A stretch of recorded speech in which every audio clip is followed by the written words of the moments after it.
តុលាការបង់ក្លាដេសបន្តកាត់ទោសប្រហារជីវិតមន្ត្រីយោធាក្នុងរបបផ្ដាច់ការរបស់លោកស្រីឆេកហាស៊ីណាតុលាការក្នុងរបបដឹកនាំថ្មីរបស់បង់ក្លាដេសបានកាត់ទោសប្រហារជីវិតជាបន្តបន្ទាប់មន្ត្រីប៉ូលីសក្នុងរបបដឹកនាំចាស់របស់អតីតនាយករដ្ឋមន្ត្រីឆេកហាស៊ីណានៅថ្ងៃច័ន្ទទី26មករានេះអតីតមេប៉ូលីសជាតិបង់ក្លាដេសត្រូវតុលាការក្រុងដាកាកាត់ទោសប្រហារជីវិតពីបទបញ្ជាឲ្យបង្ក្រាបសម្លាប់បាតុករនៅក្នុងមហាបាតុកម្មធំកាលពីជាង1ឆ្នាំមុនដែលទាមទារឲ្យនាយករដ្ឋមន្ត្រីចុះចេញពីអំណាចតុលាការបង់ក្លាដេសនៅថ្ងៃច័ន្ទទី26មករានេះបានសម្រេចកាត់ទោសប្រហារជីវិតអតីតមេប៉ូលីសនិងមន្ត្រីជាន់ខ្ពស់2រូបផ្សេងទៀតពីបទប្រព្រឹត្តឧក្រិដ្ឋកម្មប្រឆាំងមនុស្សជាតិប្រព្រឹត្តឡើងក្នុងរបបដឹកនាំរបស់លោកស្រីនាយករដ្ឋមន្ត្រីឆេកហាស៊ីណា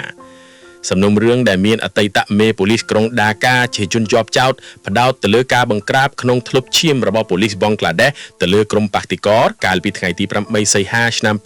2024ថ្ងៃដែលលោកស្រីនាយករដ្ឋមន្ត្រីឆេកហាស៊ីណារត់គេចចេញពីប្រទេសបន្ទាប់ពីក្រុមបាតិកោសម្រុកលុកលុយចូលវិមានរដ្ឋាភិបាល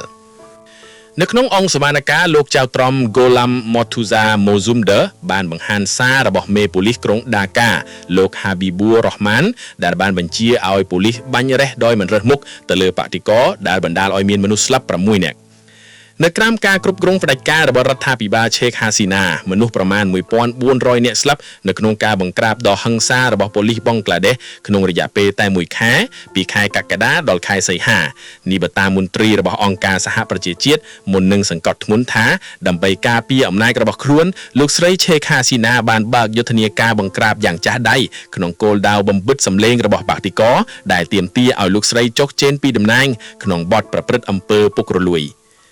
គួរបញ្ជាក់ថាសាលក្រមរបស់តុលាការក្រុងដាកាត្រូវបានប្រកាសដោយកំបាំងមុខព្រោះថាជនជាប់ចោទទាំង3បានរត់គេចខ្លួនមិនដឹងទៅទីកន្លែងណា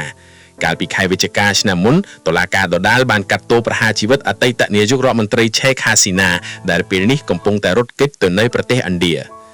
ការសម្រេចរបស់តុលាការកាត់ទោសមន្ត្រីយោធារបបមុនធ្វើឡើងនៅក្នុងកាលៈទេសៈដែលបង់ក្លាដេសកំពុងត្រៀមរៀបចំការបោះឆ្នោតនៅខែកុម្ភៈខាងមុខនេះ